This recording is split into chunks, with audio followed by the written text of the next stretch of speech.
Okay, so I'm hoping that the internet, or I should say Google Meets or whatever, is fixed by the time class starts today. But just in case it's not, um, we're going to go over lesson 5. I know there are still questions on other homework assignments, and we're going to see what we can do about that.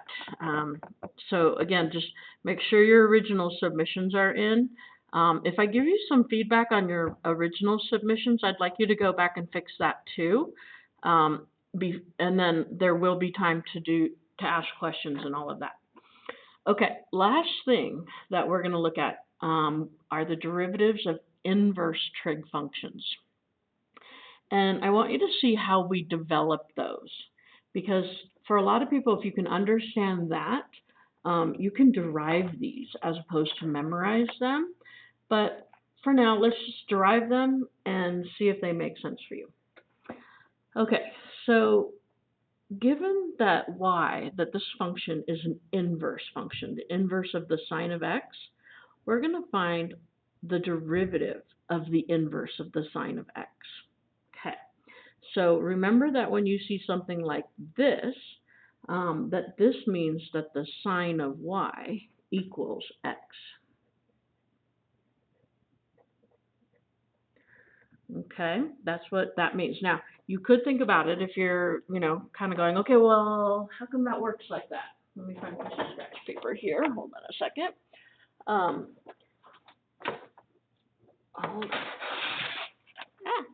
Okay, so we don't normally write it like this, but I want you to think about that if I had y equals, and I'm going to put some space here,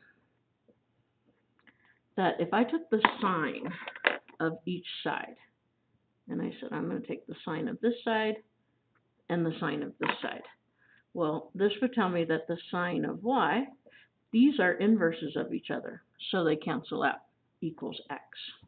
Okay, so just remember how we go back and forth like that. Okay, so if y equals the sine of x, and we want to find the derivative. Okay, so I'm going to go d dx of the sine of y equals d dx of x.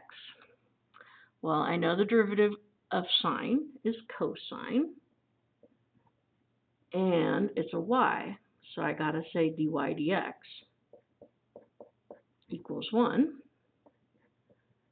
So dy dx is 1 over the cosine of y. Okay, so now we're going to look at this guy over here. Okay, so we said that the sine of y is equal to x. So I want you to think about if this is y, the sine is x. So if that was x and that was 1, that would meet that condition, right? That the sine of this angle, opposite over hypotenuse. So I want to find this side. So let's call it u for right now. So I'm just going to go u squared plus x squared equals 1 squared. So that u squared is 1 minus x squared, and u is the square root of 1 minus x squared. Okay, so that is what this is right here.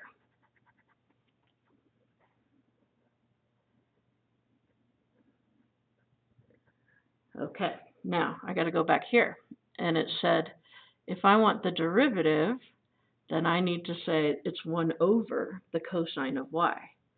Well, this right here is the cosine of y, right? The sine is x over 1, so the cosine is this side over that side. So the cosine of y is the square root of 1 minus x squared. Okay, so then I'm going to get that dy dx is 1 over the square root of 1 minus x squared.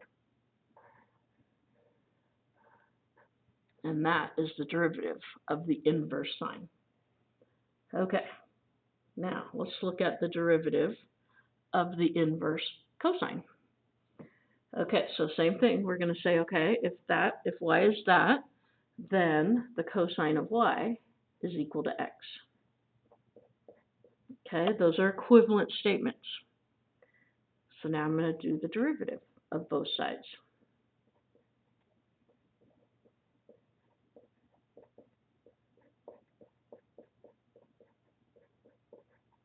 Okay, derivative of cosine is negative sine.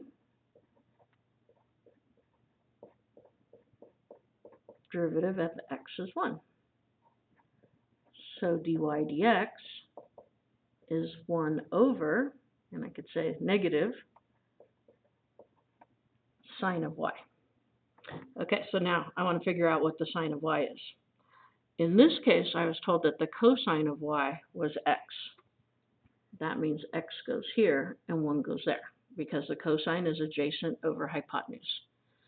Okay, so it's going to work just like this one did right here, except now this is 1 minus x squared.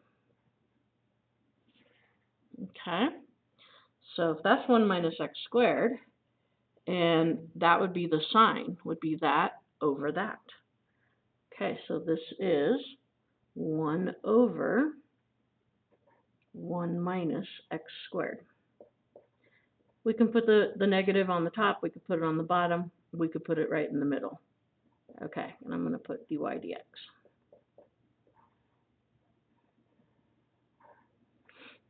Okay, let's look at the tangent.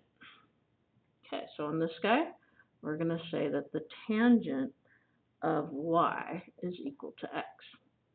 Okay, let's do our derivative of both sides.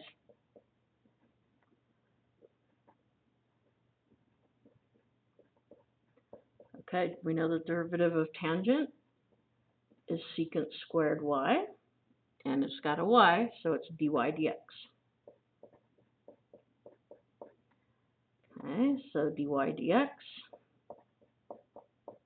is 1 over secant squared y. Okay, so now let's figure out what we've got going here. Okay, so we know that the tangent of x, or the tangent of y, is x. So opposite over hypotenuse has to equal y, or x. Okay, so I made this one an x, and this one a 1. Okay, what's going to end up happening is I can do the whole Pythagorean theorem thing again, and I'm going to get 1 plus x squared.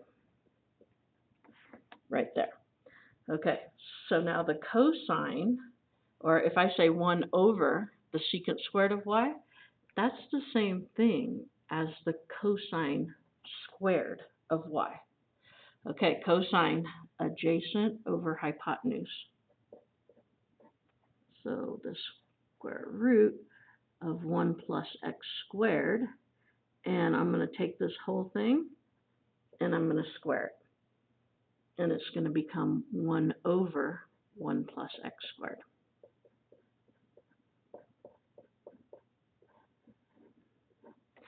Okay, so I want you just to see where those guys all come from. There is a little thing in your paper, or your packet of papers, that looks like this. Okay, so I want you to get that out, and we're going to see, well, why do we have little u's here when the ones that we just derived have 1s? And that's going to be because we might have to use the chain rule. Okay, so put that in your book. So put these two things in your book, and then we'll do some practice problems.